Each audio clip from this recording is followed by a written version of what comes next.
Olá, bem-vindo ao canal Liege Leopoldo. Eu me chamo Liege Leopoldo, eu sou escritora de livros infantis, de crônicas, sou professora, sou formada em pedagogia e história e sou homeschooler e vivo nos Estados Unidos com a minha família.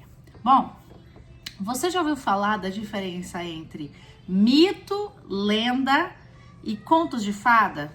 Bom, se você ainda não sabe o que significa a diferença entre uma e outra, às vezes a gente usa a palavra como se fosse as palavras como se fosse a mesma coisa, mas na verdade cada uma delas tem um papel único na forma como a humanidade conta histórias. Existe um estudioso já falecido, Joseph Campbell. Ele foi um dos maiores estudiosos de mitos e ele dizia que as nossas narrativas são como mapas que ajudam o ser humano a se orientar diante do mistério da vida. E hoje nós vamos entender juntos como essas três formas de contar histórias se distinguem e por que elas ainda são importantes nos dias de hoje. Vamos então começar pelos mitos. Bom, para Campbell, os mitos, eles são muito mais que uma fábula antiga. Eles são, na verdade, uma metáfora viva da experiência humana diante do eterno. Então vai tratar de temas como vida, morte, amor, transcendência, sofrimento.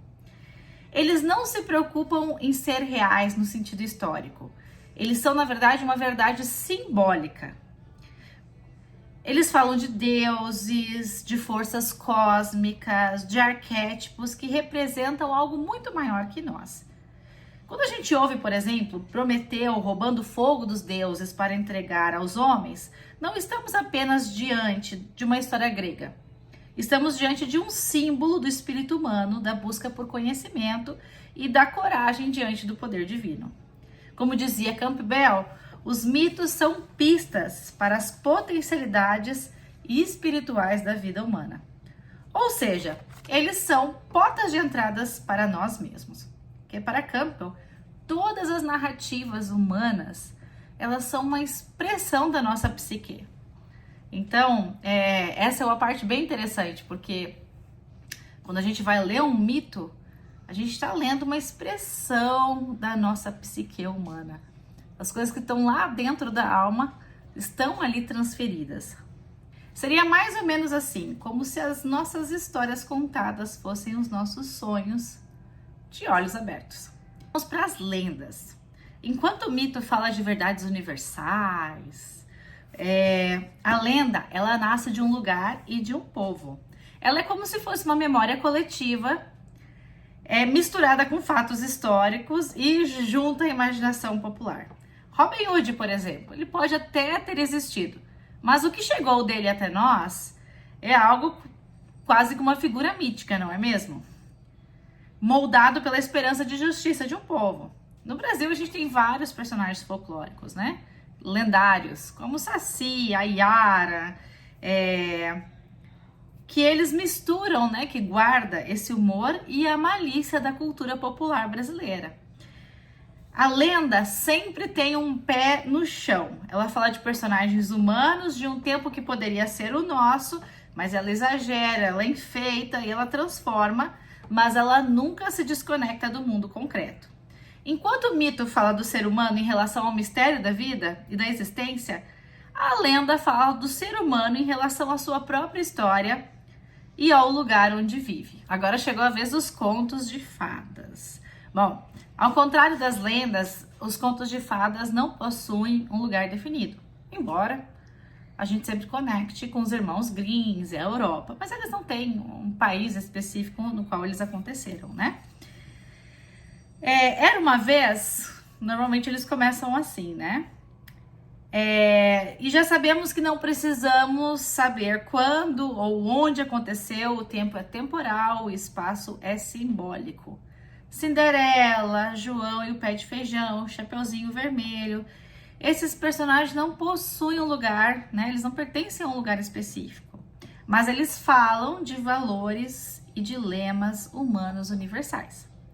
A madrasta má, a bruxa na floresta, o herói que enfrenta perigos, a criança abandonada, todos são arquétipos que representam etapas do nosso amadurecimento.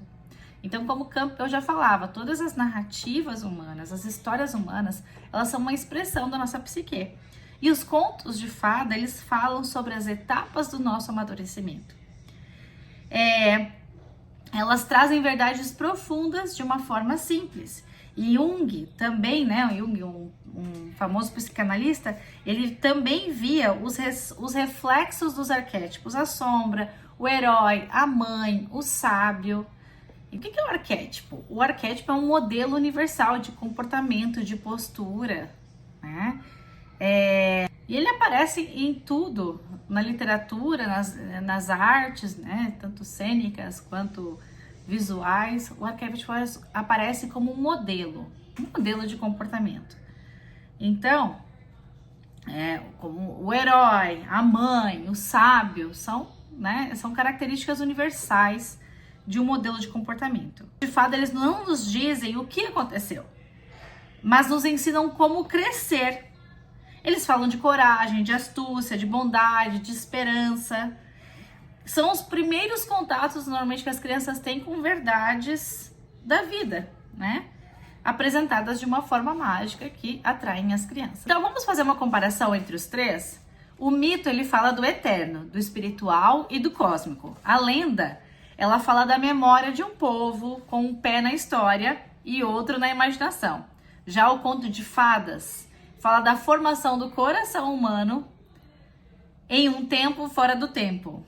Em outras palavras, se o mito revela a alma do mundo, a lenda revela a alma de um povo e o conto de fadas revela a alma da criança que existe dentro de nós. Joseph Campbell, ele dizia, para quem não conhece Joseph Campbell, a obra dele influenciou muito o cinema, porque ele era um estudioso dos mitos. E ele tinha uma expressão que era o monomito, que a maioria das histórias, elas repetem uma trajetória do herói.